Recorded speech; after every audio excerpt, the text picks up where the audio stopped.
gitu. Oke. Butuh sesuatu yang mungkin lebih cocok buat environment V-Ray untuk ngelakuin production yang lain gitu. Kalau menurut gue. Ya. Dan Iya. terus balik lagi tadi gimana Hmm. ceritanya bisa ke Jepang tadi di Ya, jadi setelah waktu itu gua ngulik 3D Light. 3D Light itu software untuk Iya, itu renderer juga. Oke, renderer. Tapi dibilang render yang populer juga enggak waktu itu. Dia berbasis RenderMan. Oke. Dia berbasis RenderMan.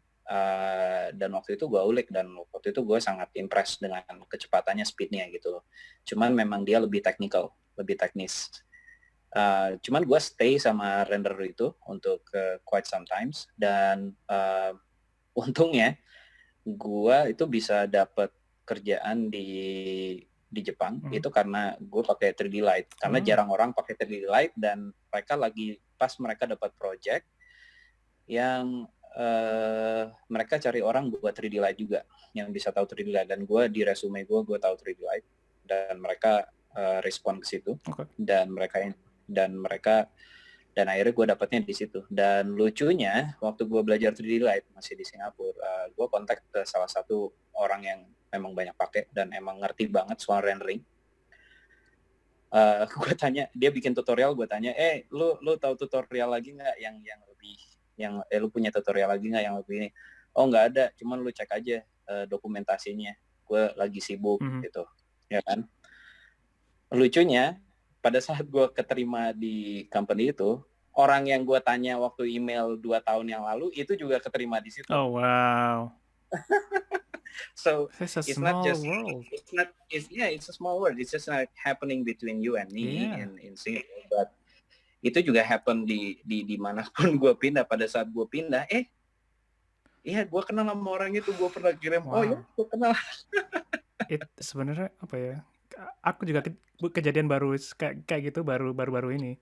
Tapi itu kan aku sekarang kerja di perusahaanku yang sekarang, salah satu perusahaan game engine itu aku dapat kerjaannya itu dari dia itu dulu seniorku waktu di Codemasters. Terus dia ke EA, habis itu pindah ke perusahaan yang sekarang. Dan because apa ya, aku cuman ngobrol-ngobrol nyantai gitu loh. Terus tanya ada posisi nggak gitu loh. Aku tanya gitu, terus dia bilang, oh aku hiring. Terus aku dapatnya kayak gitu. Jadi nggak ada proses apply yang kompleks banget gitu loh. Dan kalau menurutku itu salah satu cara paling bagus untuk dapat kerjaan sih kalau menurutku. Maintain your relationships. Terus habis itu, dan sekarang ini dia itu mau hiring satu orang lagi, dan dia itu ternyata yang mau dia hire itu ternyata temanku waktu di Rocksteady, waktu aku di London. So it's like it's a totally small world. Terus habis itu ada satu orang lagi, lighting artist, dan dia itu ternyata temennya dia waktu di Singapura. So it's like it's just like the same people but shuffled between different companies. It's so weird. Betul. Oh. It's so weird. Naturally it will be like that gitu loh. Tanpa kita sadar itu terjadi gitu. Dan sampai sekarang pun ada kejadian juga sama. Gue keterima di sini juga, ada beberapa orang yang gue kenal yang ternyata lu di sini juga. Oke. Ya ada hubungannya lah gitu, segala macam pasti ada gitu. Karena memang dunia animasi tuh meskipun sekarang udah berkembang besar, tapi tetap dibanding sama industri lain kita tuh paling cuma 1% dari dunia kali, atau mungkin less. Kalau menurut gue. Ya game industri kayak lu masih lebih gede sih. I don't know, kayaknya mungkin lebih kecil lah. I don't know. Sekarang lebih gede kalau menurut gue, karena platform buat launching and publishing lebih dipermudah. Kan kita nggak mikir cuma studio gede kan. Sekarang juga indie developer banyak banget, dan platform buat publishing udah banyak banget, GOG, Steam, itch.io. So Iya. Jadi kamu kerjanya di Polygon Pictures itu kan? Polygon Pictures ya?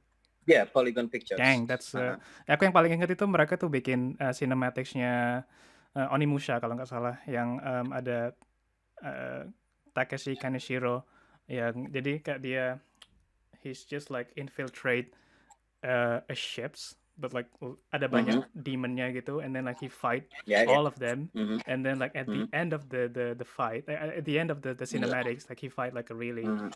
big Iya. monsters, and like I was like, Mhm. wow, Iya. this is amazing. I don't know, like if you remember Hmm. that.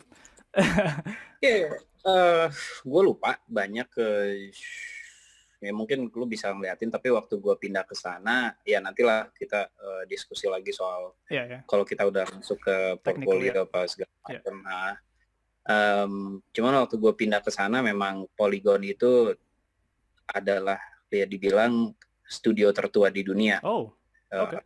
Iya. Mhm. Kalau dilihat dari historinya itu start malah lebih cepat daripada Pixar.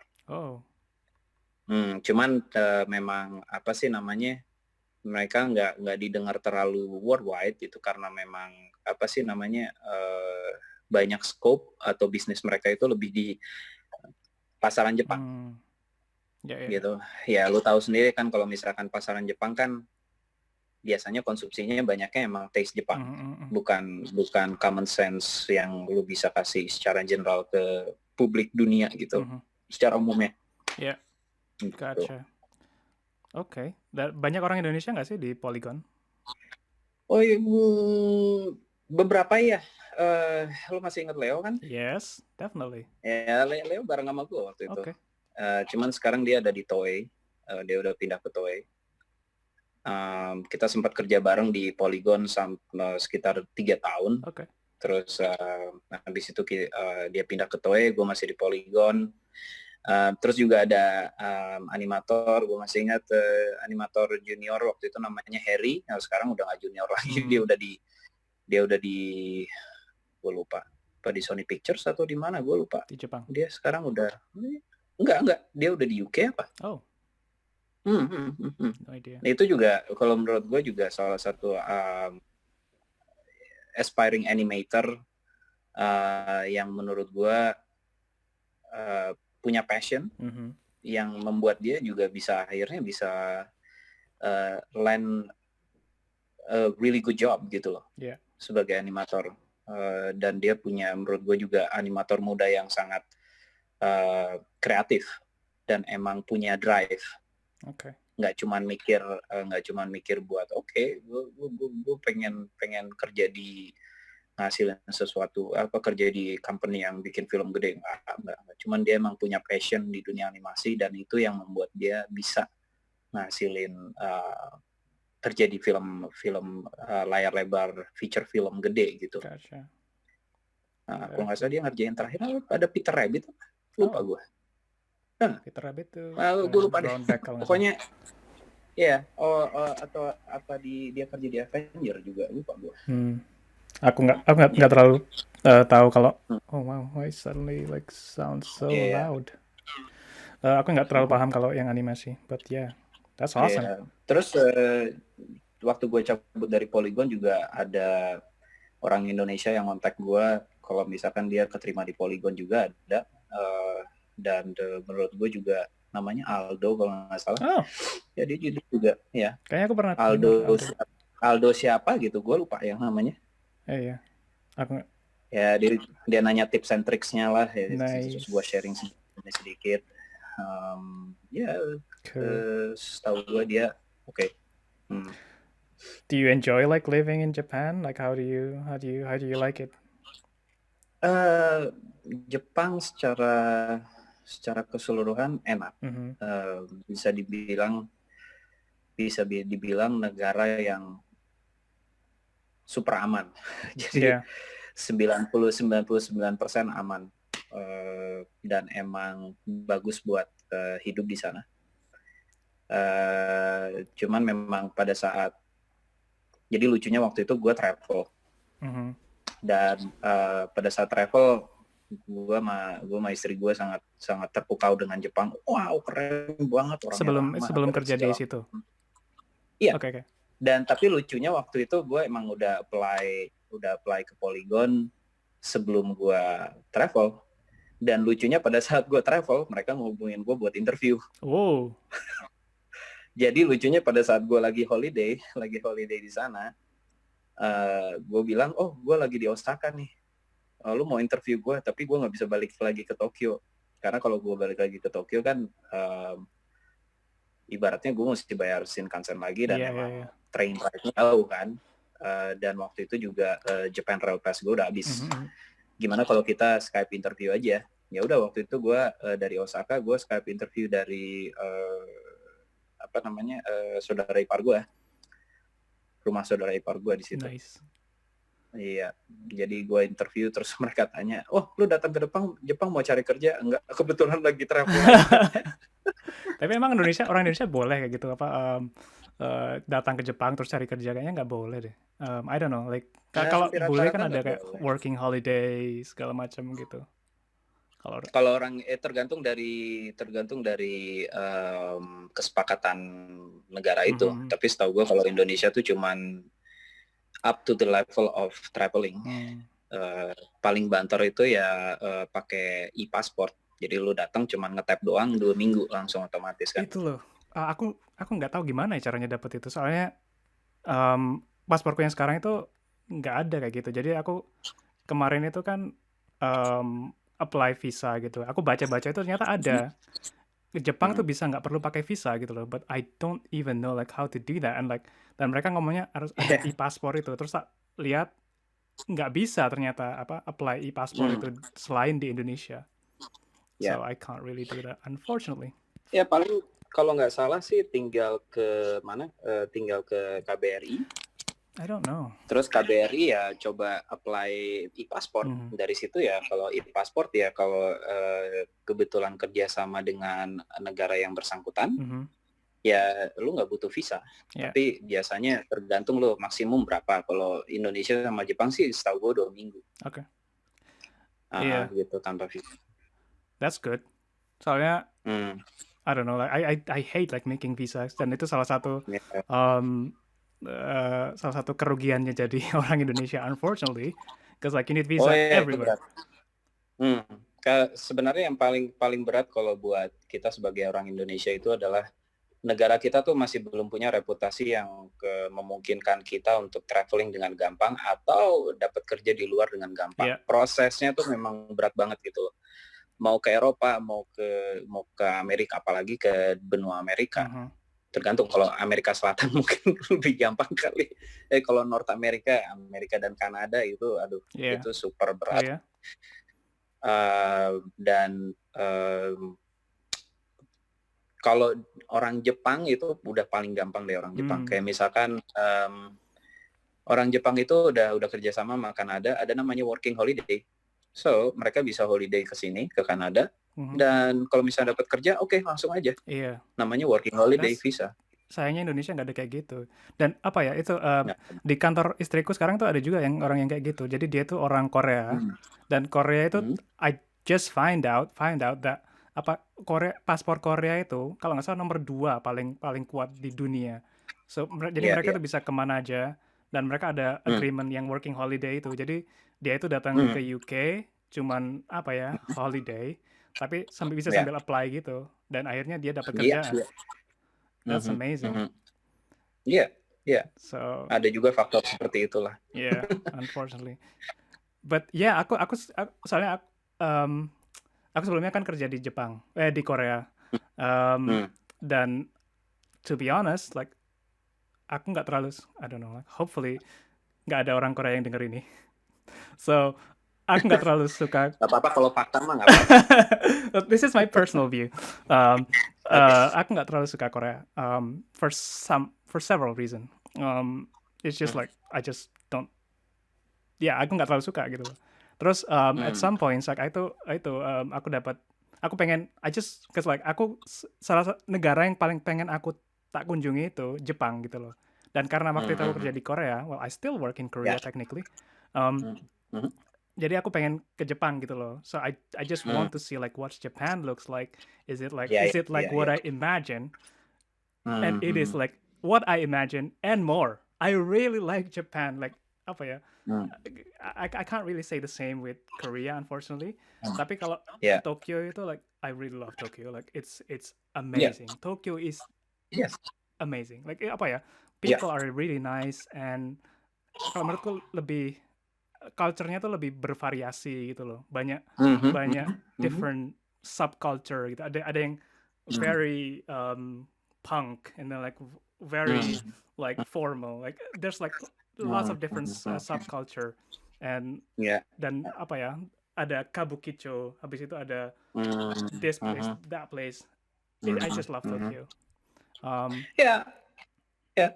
Mhm. so Yeah, I mean, secara general sih, kalau misalkan lu berapa hari di Tokyo waktu itu? I don't know, Kalau ketemu gua seminggu atau lebih. semingguan kan? Ya, mungkin seminggu. Dan aku Ya, oke. ya, Ya, ya sama seperti halnya semua orang. Um, Holiday dan visiting dan tinggal itu udah completely different thing. oke. Kalau kalau gue bandingin misalkan Jepang, Korea, dan Cina, gue juga udah visit ke Cina. Gue belum visit ke Korea sih. Cuman gue punya teman orang Korea yang emang setengah-setengah, dia Korea Jepang Oke. gitu. 50% dia orang Korea dan 50% orang Jepang.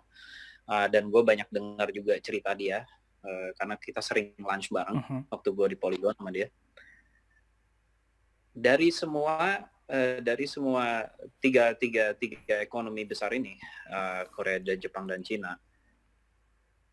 semua 11-12 sih, nggak jauh beda sebenarnya. Cuman yang lebih praktikal itu Cina, yang lebih praktikal. Ya, dan gue pernah bisnis trip juga ke Cina dan emang gue langsung nggak for holiday there, buat kerja doang gitu loh. Meeting dengan berbagai macam company, size gede, size kecil, investor juga. Dan dari situ kalau gue lihat mereka lebih praktikal ketimbang Korea dan Jepang. Oke. Makanya mereka mungkin sekarang juga kalau dilihat dari segi nilai ekonomi, mereka menang jauh lebih gede daripada, dan mereka bisa mendikte negara lain kayak Korea dan Jepang secara global sekarang gitu. Sedangkan tapi yang paling dekat yang hampir mirip-mirip sifatnya ya Korea dan Jepang gitu loh. Kalau misalkan lu bilang kayak misalnya ya gue nggak ngerasa nyaman karena di Korea, pada saat lu tinggal di Jepang, gue yakin lu sama juga. Probably. Gitu. Iya, karena sebenarnya mereka hampir mirip-mirip. Gitu. Bagaimana cara mereka memutuskan sesuatu atau mencari solusi itu mirip. Nggak jauh beda. Gitu. Tapi paling yang sangat signifikan kalau menurut gue tuh mungkin dari segi decision making, Korea masih lebih mending daripada Jepang kalau menurut gue. Oke. Ya. Gimana? Decision making yang kayak gimana sih? Decision making yang sifatnya kayak dalam soal speed atau memutuskan sesuatu gitu. Kalau misalkan contoh kita ngomongin soal COVID-19 aja ya. Pada saat COVID-19 udah start, negara sekarang kita bandingin South Korea sama Jepang. Tindakan mana yang paling cepat, South Korea atau Jepang? South Korea. Kalau menurut gue udah nomor 1. I think kalau in terms of like life, South Korea is like beyond a lots of country, like health, transportation, yes, everything. Sebenarnya sama kayak Jepang. Cuman masalahnya Jepang itu mereka terlalu banyak prinsipal yang mesti mereka laluin untuk akhirnya mereka sepakat untuk mengambil satu keputusan tertentu gitu. Dan akhirnya ya itu ya Jepang untuk menanganin COVID-19 buat negara maju termasuk lambat ketimbang negara tetangganya. Kalau kita ngomong soal bidang animasi juga sama. Kalau misalkan kita lihat South Korea itu kualitas visual effects-nya itu it's amazing. Really? It's really awesome. Yep. Yap. Visual effects animasi. Kalau misalkan kita lihat feature film Korean movies dibandingin Jepang, feature film Korean movies itu lebih terkenal kalau misalkan kita di Netflix daripada film orang Jepang. Karena pertama mereka juga mau untuk ngambil keputusan cepat. Oke, we need big budget for this movie. Oke, we need to make it happen. Gue masih ingat nggak ada film namanya yang apa sih? Train to Busan. Train to Busan, ya, it's a really great movie. Terus sebelumnya ada tuh yang gue lupa judulnya, yang ada makhluk dari sungai yang terkontaminasi. Gue lupa judulnya. No idea. Cuman itu visual effects-nya keren banget buat tahun itu. Mungkin sekitar tahun 2007. Gue lupa apa namanya. I don't know. Korean. Itu keren banget. Kalau nggak salah waktu itu mereka langsung nge-hire visual effects company dari US yang waktu dulu masih jaya-jayanya, namanya The Orphanage. Dan itu shotnya ada banyak banget, mungkin sekitar 300-350 shot, creature shot. It's really really nice gitu loh. Dan Jepang masih belum level di mana mereka mau berangkat sampai ke situ. Sekarang sih udah mulai ada, tapi masih belum levelnya Korea. Gitu kalau buat visual effects. Mereka masih cenderung masih fokus ke safe zone mereka, which is animation. Terutama anime. Anime mereka masih safe zone mereka di situ. Benar juga sih, tapi mungkin aku soalnya ngelihatnya itu bukan dari sisi kerja. So I don't think like I want to work in Japan. I'm not sure. Like bahkan untuk kerja di Korea itu aku sebenarnya juga nggak kalau beda. Kalau masalah kalau yang aku itu I don't really report to any Korean. Dan bosku itu di Copenhagen, and it's very chill. So jadi I don't think I experience like Korean work culture. Kalau kayak aku dengar itu it's some company itu sangat hierarchical gitu loh. Jadi sangat betul. Hormat sama bosmu. You can't really talk back. You can't really say no. Like when your boss says some things, you do that. Nggak bisa. You can't argue that. And that's not good. Well, sama aja dengan Jepang juga sama. So nggak jauh beda kok. Iya mungkin soalnya aku ngelihatnya itu dari bukan dari sisi kerjanya gitu loh. So karena memang kulturnya seperti itu. Kalau di Cina masih agak lebih fleksibel karena memang mereka lebih ke goal oriented. Gotcha. Jadi kayak misalkan oke deh, ada satu company employee gue yang berkoar-koar karena memang ini sesuatu yang salah, dan emang ternyata dia bilang kalau misalkan kita nggak ngelakuin ini, kita rugi uang berapa. Nah bagi kultur Cina, money is everything. Gitu kan. Oke, kalau misalkan ada satu employee bilang, kita bakalan rugi segini gitu kalau misalnya kita nggak ngelakuin ini, bosnya bilang, walau gue nggak mau kehilangan uang gitu kan. Oke deh, lakuin aja gitu. Nah, berdasarkan itu yang drive mereka lebih praktikal. Tapi kalau misalkan Jepang sama Korea masih berbasis respect atau harmonisasi sebutannya. Jadi waktu gue kerja di Jepang juga sering banget gue duduk di meeting berjam-jam untuk mendengarkan apakah kita bakal memutuskan dalam satu topik ini berkali-kali gitu. Bener nggak nih kita mutusin ini? Sampai suatu hari kita meeting jam 9, ada translator di samping gue. Translatornya bilang, aduh sorry ya kalau misalkan gue salah translate, don't bother, I'm not even listening. Tapi jadi kamu rapat? Gue bilang sama translatornya, lu pura-pura nge-translate aja sama gue gitu. Save your breath. Karena terakhirnya nanti gue bakalan email juga gitu, mendingan gue email. Tapi kamu bisa bahasa Jepang kan di sana waktu? I don't know, like waktu kita di sana, waktu aku ketemu kamu di sana, kamu bisa communicate gitu loh. So like you still need a translator like in the meeting? gue butuh translator hanya untuk meeting karena sebenarnya bahasa Jepang itu juga nggak cuman masalah kita kayak belajar bahasa Inggris. Kalau belajar bahasa Inggris, mau grammar A sampai ke B itu nggak ada aturan berdasarkan honorific atau berdasarkan respect. Nah, tapi kalau misalkan Jepang itu mirip kayak bahasa Jawa lah. Bahasa Korea gitu, juga. Iya, bahasa Korea juga sama ada gitu. Jadi ibaratnya kalau pada saat meeting gue butuh translator itu karena untuk gue nggak pakai bahasa yang sifatnya bahasa normal. Karena kalau misalnya gue pakai bahasa normal di komunikasi hari-hari bisa aja gue nyinggung orang gitu loh. Definitely. Ya kan? Ya apalagi kalau misalnya kita kerja di Jepang atau Korea itu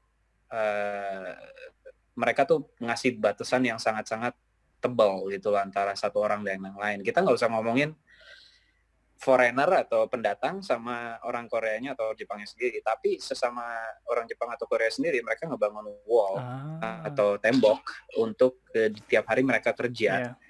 Itu mereka nggak ngebangun relationship personal gitu, nggak kayak kita baru ketemu, beli 2-3 hari kemudian udah nongkrong bareng, ngomongin anak lu gimana, mereka mungkin butuh 7 tahun atau mungkin kalau udah keluar dari company-nya baru mereka ngomong kayak gitu. Kayaknya sama juga di Korea juga kayak gitu. So it's nggak apa ya lebih hati-hati gitu loh, dan hierarki itu bener, it's just part of their life, like bahasanya itu ada, kalau yang sama ngomong sama orang yang lebih tua tuh banyak like imnida, semnida, that kind of stuff. Bahkan kalau di yang like something that really strikes me like not common for me, like waktu aku pertama ketemu sama teman sama seseorang tuh, waktu aku pertama join itu, yang mereka tanyain most people pertama yang mereka tanyakan itu, kamu lahirnya tahun berapa gitu loh. I was like, kenapa? Maksudnya why do you want to know? Dan ternyata ternyata itu untuk, it's just part of their life, like they need to know if you're older or younger so they can address you differently. Jadi kayak gitu itu. Jadi ada bahasanya tuh ada beda gitu loh. Jadi they will address you differently based on how old are you, and it's very important. Iya, betul. Iya, itulah yang suka duka yang dijalanin kalau kerja di Jepang atau Korea itu mirip-mirip, nggak jauh beda kok. Gotcha. So jadi berapa lama di Jepang? Hampir 7 tahun. Jadi waktu itu waktu itu juga.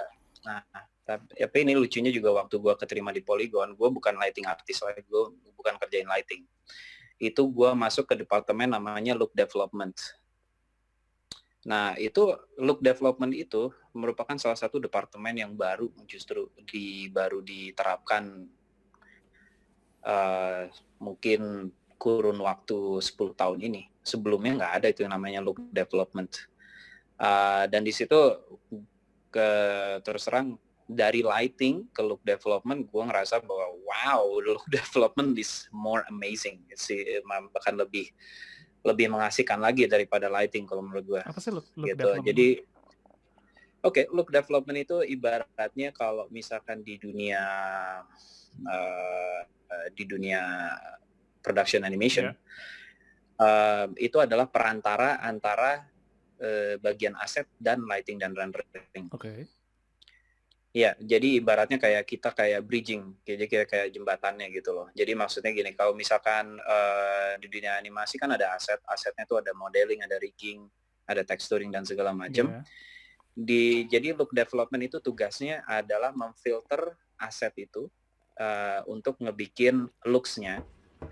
Jadi kayak misalkan kalau setiap kali ada project itu kan pasti direkturnya kan pengen looks atau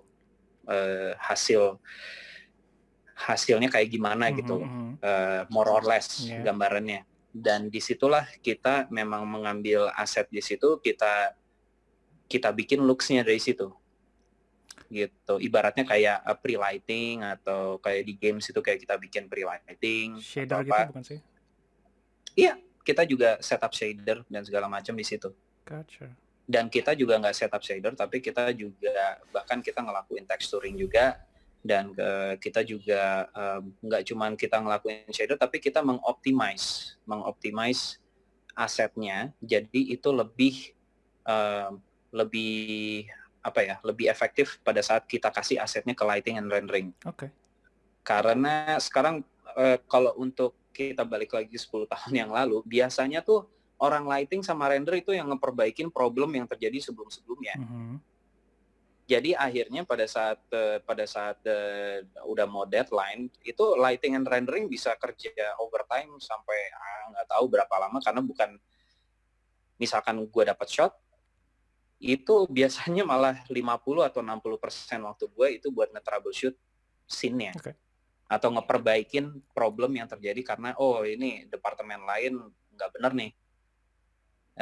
Itu sebenarnya kerjaan yang waktu gue di Evo itu gue lakuin. Okay. Jadi waktu udah masuk ke lighting, ternyata ini problemnya di animasi, ini ternyata problemnya di asetnya, gitu loh. Jadi terakhirnya kita nggak ngelakuin lightingnya itu sebenarnya cuma 20%, 80% dipakai cuma nyari tahu ini salahnya di mana, gitu loh. Nah makanya look development itu muncul itu untuk make sure bahwa aset yang kita kasih ke bagian lighting itu bukannya free dari problem, tapi ibaratnya kita memperkecil kemungkinan untuk mereka melakukan mengebuang waktu mereka mencari kesalahan apa gitu, problem apa gitu. Kita memperkecil itu. Dan look development juga memikirkan solusi apa yang terbaik untuk mengoptimalkan aset itu sesuai dengan tipe renderernya. Tiap renderer beda-beda. Okay. Gitu. Interesting. Soalnya apa ya? Sekarang itu kan aku masih kerja di game, dan sekarang itu kalau menurutku game itu udah mulai semakin mirip film. Jadi software yang dulu itu cuma dipakai di film, sekarang itu very very popular di game, kayak Houdini. Because like the game is getting bigger, the asset is getting bigger, it's open world dan segala macam. Jadi Houdini itu sekarang benar-benar I don't know, amazing di game. Sama yang aku lihat sekarang tuh banyak itu, aku kemarin kan lihat di Ninja Theory, mereka yang bikin Senua Sacrifice. I don't know if you know that. I love Senua. It's like really amazing cinematics. Yes. Dan it's a really good studio. Dan di Cambridge, jadi di dekat sana. Aku lihat, because like I just want to see the job opening di sana. Jadi kita lihat di sana ada look dev gitu loh. So now even in a game there's look dev, but I don't understand like what sort of role is this? Like what do you do in look dev? Dan aku lihat like the first requirement itu mereka tuh pengen orang yang pernah bekerja di film atau animasi gitu. Iya. Itu sebenarnya karena gini, look development itu karena baru. Dan pada saat jadi waktu gue di Polygon itu mereka juga berusaha merekrut waktu itu di Polygon gue start jadi look development artist dan terus akhirnya jadi supervisor look development di sana. Dan pada saat gue jadi supervisor mereka nanya sama gue kita butuh fresh artist ya kan. Jadi kita bakalan umumin di website requirements artis apa yang butuh buat look dev. Ya udah, oke, nggak masalah. Cuman beberapa saat kemudian gue lihat iklannya, terus gue langsung ke HR, yang lu taruh di iklan itu salah. Requirements-nya yang mereka taruh buat look development artis itu adalah orang yang sifatnya junior artis doang gitu loh, yang tahu gimana cara nge-lighting, tahu shading, tahu maya kayak gitu. Enggak. Justru orang yang masuk ke look development itu adalah orang yang sifatnya udah punya at least pengalaman 3-5 tahun, itu pun minimum. Dan kalau menurut gue mesti generalis dan mesti tahu deep understanding about rendering in general. Gitu. Karena look development itu nggak cuma soal ngasih nilai estetika di untuk ngebikin satu aset atau looks tertentu. Nggak cuman itu doang, tapi mereka harus memikirkan bagaimana aset itu bisa lebih efektif. Okay. Jadi kalau misalkan sekarang Ninja Theory bilang, oh gue nyari orang look development kayak gitu segala macam, mereka thinking ahead bahwa Senua ini mereka membutuhkan bridging atau departemen yang bisa memikirkan gimana caranya mengoptimize game mereka ke depan. Jadi pada saat lead development ini ngambil aset, dia tuh mengoptimize aset itu, keeping the looks, but it's maybe 2 times faster when it goes to the game engine. Gotcha. Gitu loh. Sama juga kayak misalkan di dunia animasi, kita pikir gimana caranya, keeping the looks, but when we throw to the render, it's gonna be like fast or no problem at all. Gitu. Cool. Yeah. Mm-hmm. Yeah. Maksudnya there's always a lag between like game and movie. So like when like 10 tahun yang lalu kayak kita like that's the looks, like it's impossible to get like a look like Final Fantasy Advent Children. Tapi pas aku main Final Fantasy yang remastered barusan ini, it's a game but it looks exactly like Advent Children gitu loh. And yes. I think like that's the situations with game now. It's like it's getting more and more closer to movie. It's not just like the looks, but it's also like the pipeline. The whole thing is gonna be very similar with movies, like the kind of assets dan segala macamnya. Iya, emang sekarang kalau gue lihat sih sekarang game engine udah banyak juga udah masuk ke ranah ini ya, bagian produksi film dan animasi. Bukannya gue bilang jelek, tapi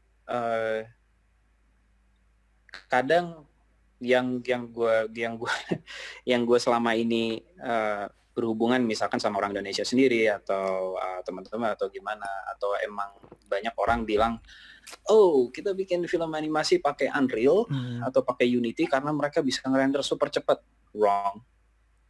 Gitu loh. Bukan ya emang gue akuin bahwa Unreal dan Unity itu memang real time engine.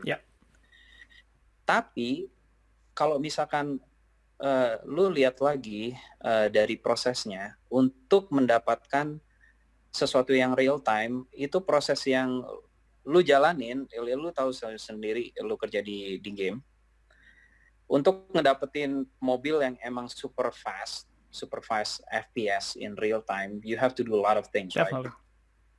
Ya kan, lu jumlah polygon lu mesti optimize, terus texture size juga lu mesti pikir gimana caranya. Many things secara teknis gitu loh. Sedangkan orang yang mikir bahwa Unity dan Unreal itu cepat, itu mereka masih belum tahu proses konsep game itu sendiri itu seperti apa. Karena proses rendering itu secara general itu render engine atau renderer itu mengambil semua input yang dimasukin dan mereka berusaha output berdasarkan, dan performa mereka itu berdasarkan input. Jadi kalau misalkan lo pakai Unity, tapi kalau misalnya lo nggak tahu konsep mengoptimize asetnya, tetap aja lambat-lambat juga, lo bisa render berhari-hari juga, nggak akan perform. Definitely. Gitu loh. Jadi ya lu mau pakai Unity atau mau pakai Unreal ya tergantung lu ngerti nggak prosesnya gitu. Kalau lu nggak ngerti ya jangan. Mending pakai mending pakai offline renderer yang in the market. Gotcha. Arnold, V-Ray, apa kayak gimana yang memang masih konvensional. Dan pada saat lu di production, lu nggak bisa mix antara pengetahuan lu soal production di movie, terus lu taruh di real time engine, nggak akan bisa. Dan begitu pula sebaliknya. Gotcha. Interesting. Gitu. Dan tapi waktu jadi semua sampai sekarang juga masih offline render gitu lah. Kamu ngelihat game engine nggak sih, like for rendering? Iya. Kita sempat waktu itu jadi ya semakin gua makin tua, gua nggak mungkin selalu jadi player, capek juga. Aku juga. Nggak mungkin jadi artis. Jadi lebih banyaknya sekarang lebih ke riset. Jadi untuk masa depan yang gue lihat, gue nggak bisa stick sama satu renderer doang dan itu mesti offline. Tapi gue juga ngelihat real time rendering tapi sebagai konsep gitu loh. Kalau menurut gue game engine itu sekarang makin populer karena pertama availabilitas mereka tuh open to the public tuh lebih accessible ketimbang offline renderer. Meskipun sekarang offline renderer juga udah mulai banyak yang ngasih free license gitu kan.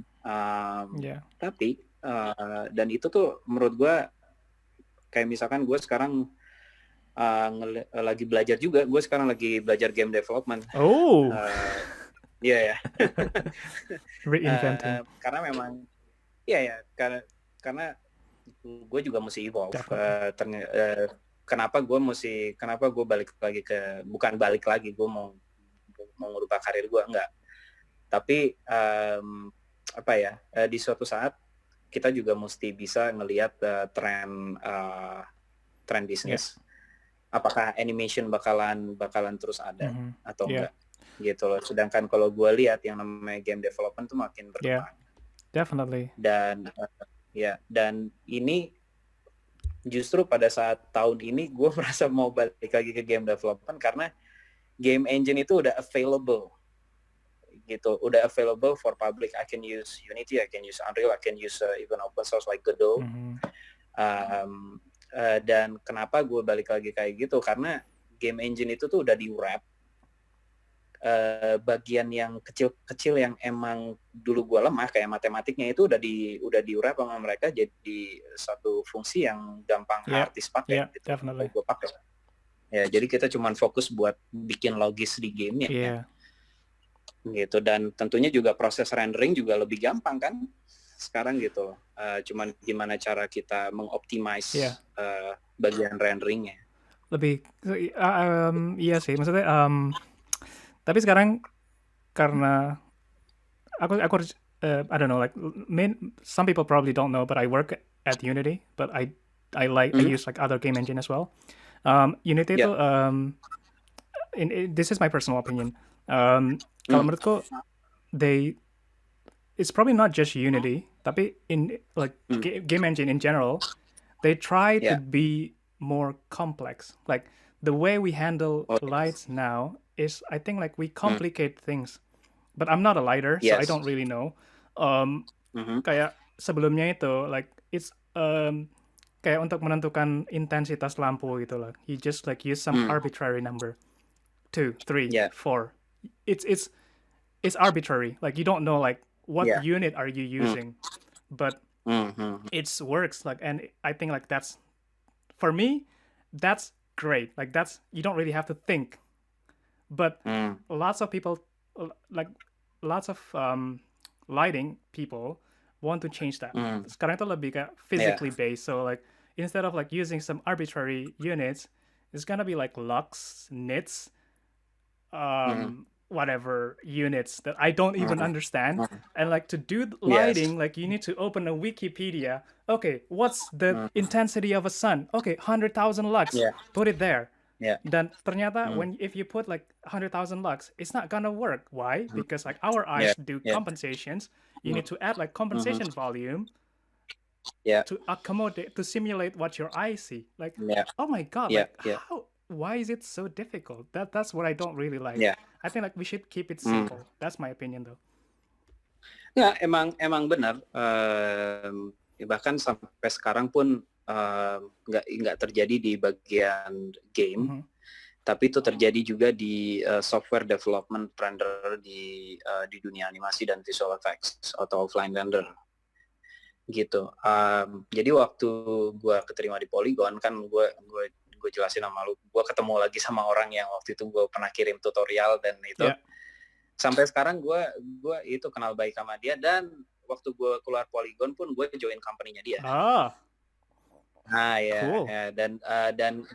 Dan disitulah meskipun cuma setahun, tapi di situ gue belajar banyak tentang software development dan terutama tentang grafik. Gitu. Dan ya mungkin nanti gue share toolsnya.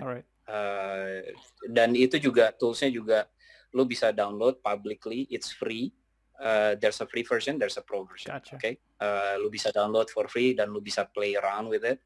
Dan juga renderer dan sister company yang kita kerja bertahun-tahun, which is 3D Light, itu juga mengadopsi prinsip yang sama, bahwa kita tuh mendevelop software itu bukan berdasarkan sesuatu yang kompleks, tapi kita mendevelop software itu untuk artis pakai. Yeah.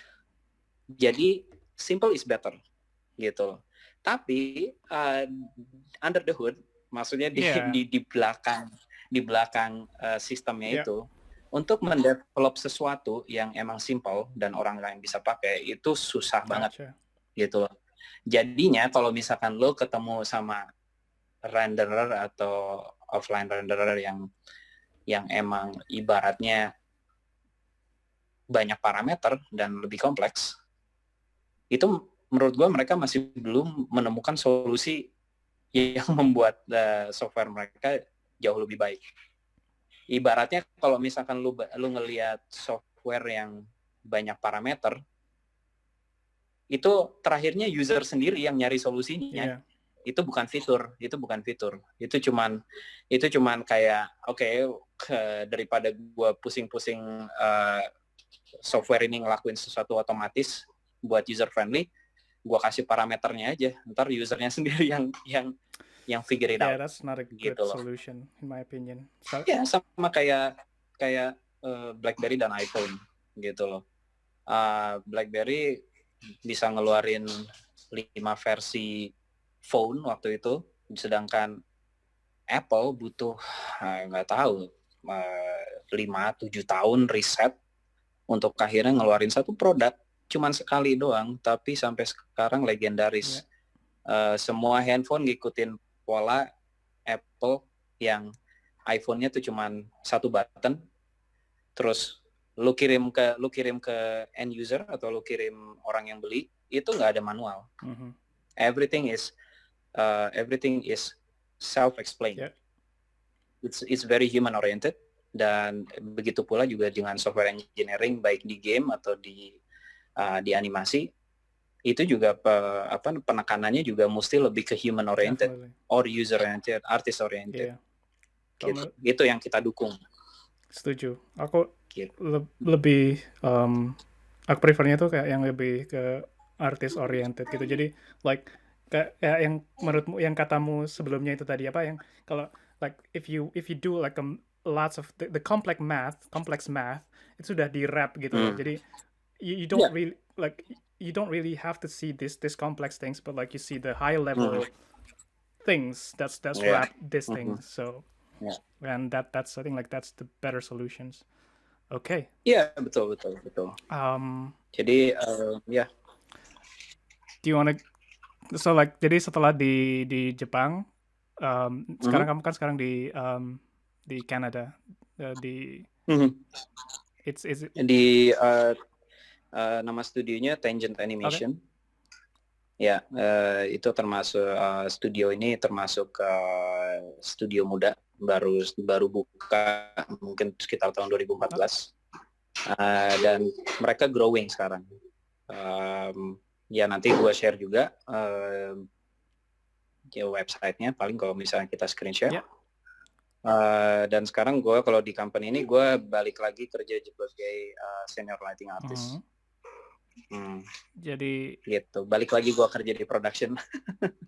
Setelah sebelumnya di kayak R&D gitu. Sebelumnya jadi waktu gue kerja 5 tahun di Polygon Pictures, terus habis itu gue berhenti dan gue kerja bareng sama teman gue. Itu perusahaannya namanya JQ.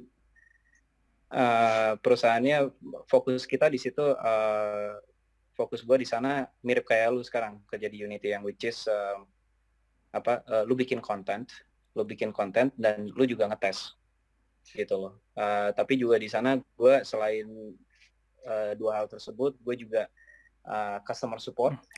Customer support. Jadi kalau misalnya kita ada customer yang emang pakai, mereka ada problem, feedback, gue yang gue yang nyatet feedbacknya, terus gue ngecek kalau misalkan gue bisa troubleshoot feedbacknya, langsung gue kirim ke kliennya.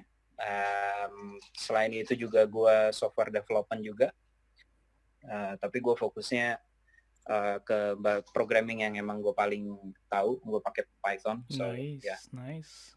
gitu. That's awesome. Kamu, Yeah. do you want to start the screen share? Show like what you're working on. What do you do? Oke. Nggak semuanya available. Jadi karena memang gue cuma share hal-hal yang emang bisa gue sharing secara publik. Nah, ada beberapa hal yang emang udah gue tanda tangan NDA dan gue nggak bisa kasih ke publik, orang I'm dead. Jadi itu juga salah satu masalah juga kan, kalau misalnya gimana kamu kalau misalnya kalau kamu apply di perusahaan lain, terus banyak portfolio yang nggak bisa ditunjukin, kamu boleh nggak sih nunjukin ke prospective employer gitu? Oh ya, kalau itu boleh, karena prospective employer juga mesti tanda tangan NDA yang nggak bisa ngebocorin apa yang lu udah kerjain sebelumnya. Gotcha. Gitu. Makanya kalau misalkan lu apply ke company lain, make sure company lain juga mesti respect your privacy. Definitely. Nah, kalau misalkan mereka ternyata ngebocorin, ya company mereka yang itu. Kita bisa sue company mereka.